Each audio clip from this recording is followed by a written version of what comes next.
हम लोग जो पढ़ रहे थे प्रीपोजिशन ऑफ डायरेक्शन, इसमें ऐसे प्रीपोजिशन हम लोग पढ़ेंगे जिसमें हम और आपको पढ़ा चुके हैं, जिसमें अलोंग का पढ़े थे, अगेंस्ट का पढ़े थे, एक्रॉस भी पढ़ाए हुए, 3 को पढ़े।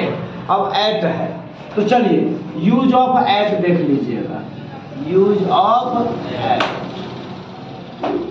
देखिए यूज ऑफ एट जो है ना,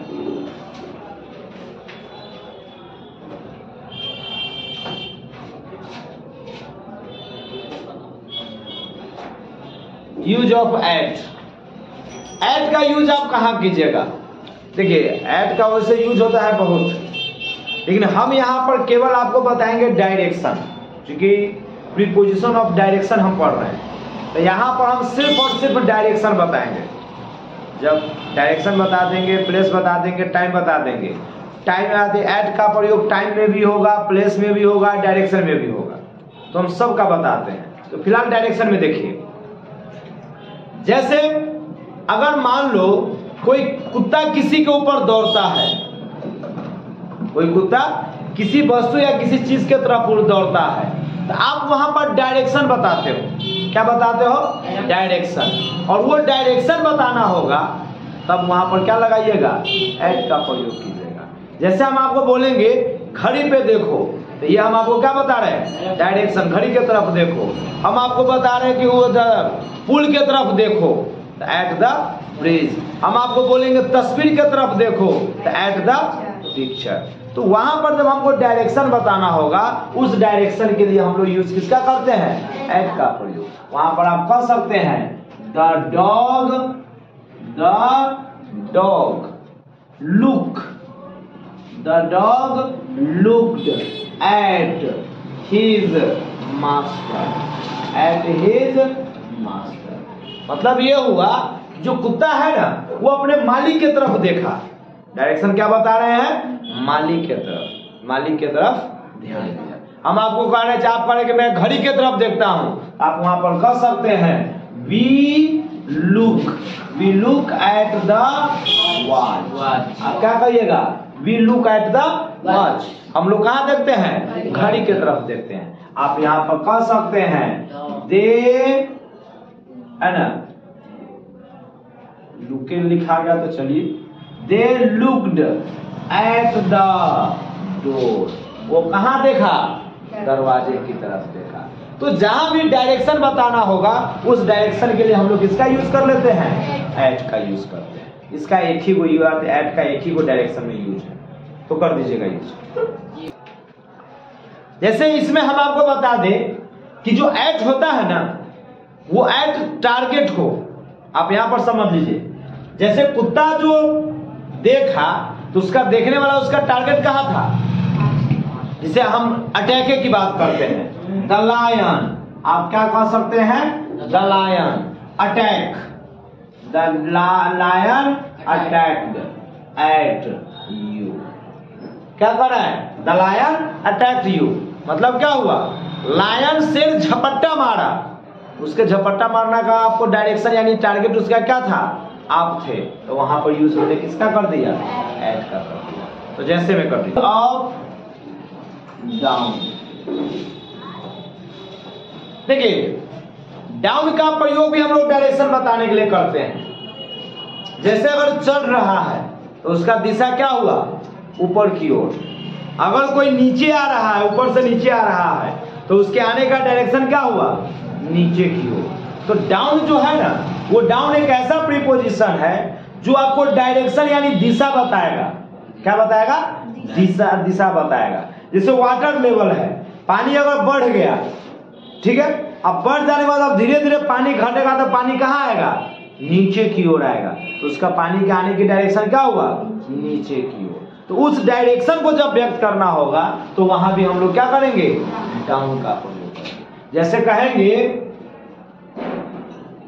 ही केम कर दो, he came down from the tree, मतलब क्या हुआ? वह पेड़ से नीचे आया। क्या कह रहा है? वह पेड़ से नीचे आया। अब पेड़ से जब ये नीचे आया तो वहां पर हम लोग यूज किसका कर लेंगे? डाउन का यूज कर लेंगे। या आप छते से नीचे आते हैं, आप कह सकते हैं नीचे वाला हाँ, आई कम डाउन। आई कम डाउन कहां से? From the roof. क्या आप क्या कर रहे हैं कि मैं छत से नीचे आता हूं? तो नीचे क्या बताया? डायरेक्शन है ना, है यूज ऑफ फॉर। देखिए फॉर का भी प्रयोग डायरेक्शन के लिए होता है, जरा गौर कीजिएगा। फॉर का यूज भी क्यों होता है? डायरेक्शन। और सब पहले ही मैं बता दिया कि सिर्फ डायरेक्शन नहीं और भी यूज होगा, लेकिन हम सिर्फ यहाँ पर अभी केवल क्या बताएंगे? डायरेक्शन। इसलिए ये मत बोलिएगा कि सर एक ही को यूज बता रहे हैं। जो डायरेक्शन में यूज होता है हम सिर्फ डायरेक्शन अभी बता रहे हैं। जब टाइम बताएंगे तो फिर इसी का बताएंगे कि फॉर का प्रयोग टाइम के लिए होता है, तो वहां भी लिखाएंगे फॉर, यहाँ भी लिखा रहे फॉर। सबका नियम का। तो अब देखिए डायरेक्शन कब होता है? डायरेक्शन में यहाँ फॉर का यूज तब होगा जब आप अपना डेस्टिनेशन बताइएगा। क्या बताइएगा? डेस्टिनेशन, यानी जहां के लिए आप यात्रा करने वाले, जहां आप जाते हैं। जैसे मान लो आप बस स्टैंड में जाओ, तो यहां से बस कहां के लिए मिलेगी? पटना के लिए, मुजफ्फरपुर के लिए, यानी बस मिलेगी। तो पटना के लिए मिलेगी, चाहे मुजफ्फरपुर के लिए, चाहे पुपरी के लिए। तो पटना के लिए जो बस जाएगी तो वो पटना हो गया उसका डेस्टिनेशन। क्या हुआ? डेस्टिनेशन। तो पटना के साथ फॉर लगेगा। जैसे हम आपको बोलेंगे, यहां पर देखिएगा, दिस बस इज फॉर पटना। ये बस कहाँ के लिए है? पटना के लिए। आप जाओ यहाँ से बस दिल्ली के लिए भी मिलेगा, तो आप बोलिएगा पटना, तो ना ना ना, ये बस कहाँ के लिए है? दिल्ली के लिए। उसका डेस्टिनेशन बता रहा कहाँ है? दिल्ली है। तो वहां भी कह सकते हैं but this is for Delhi. बड़ा यह बस पटना के लिए है, लेकिन ये वाला जो है ना, ये वाला यहाँ दिस के बदले दैट कर दो, ज्यादा बढ़िया रहेगा। दैट बस is for Patna but this is for Delhi. वह बस पटना के लिए है, लेकिन यह बस। तो बताओ इस बस का डेस्टिनेशन कहाँ है? इस बस का कहाँ है? तो उसके लिए हमने क्या यूज कर दिया? और का यूज किया। जैसे एरोप्लेन है, अब एरोप्लेन भैया कहाँ जाएगी? उसका डेस्टिनेशन बताओ। मान लो मुंबई जाएगी, हाँ, तो कह सकते हैं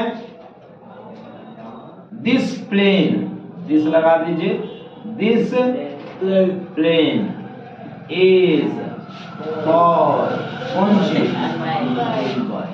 ये उसका क्या हुआ? डेस्टिनेशन। तो जहां भी डेस्टिनेशन बताइएगा वहां पर प्रीपोजिशन। फ्रॉम का यूज हम लोग करते हैं किसके लिए बोले हैं? डायरेक्शन, दिशा। जैसे अगर मान लो अब कह रहा है कि पापा आ रहे हैं, तो भाई पूछेगा किधर से? तो बाजार के तरफ से। तो बाजार आपका क्या हुआ? डायरेक्शन। क्या हुआ? डायरेक्शन। तो आप कह सकते हैं the father is coming from market. शिक्षक आ रहे हैं, तो किधर से? खेत के तरफ से। The teacher is coming from, उधर रास्ता है आने का, हाँ, टीचर स्कूल में आ रहे हैं खेते खेते वाला रास्ता से। तो the teacher is coming from the field. तो जहां भी हमको डायरेक्शन, जैसे हमने यहाँ पर बताया हवा बहने का, हवा चल रही है किधर से? पूरब से पश्चिम। तो पूरब क्या बता रहा है? डायरेक्शन। और डायरेक्शन बताया तो यूज किसका कर दिए? फ्रॉम का। तो याद रखिएगा फ्रॉम का यूज हम लोग तब करते हैं जब क्या करना हो? डायरेक्शन बताना।